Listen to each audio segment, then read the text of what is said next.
Hey guys, and welcome back to this channel. In this video I'll be showing you guys how you can create a sort of boomerang stop motion video using photos in CapCut.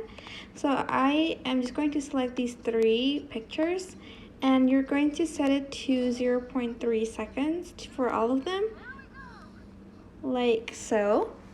And I'm also going to do that for this one, so set it to 0.3 seconds. Also for this one.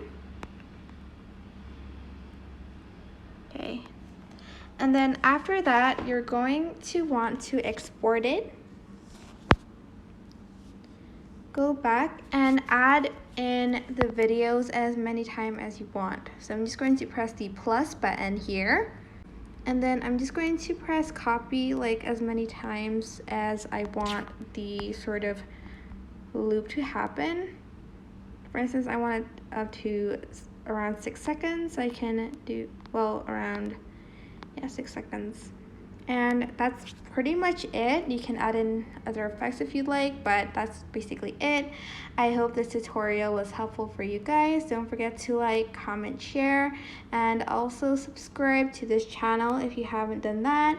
If you have any questions, just leave it in the comment section down below and I will try my best to answer them all.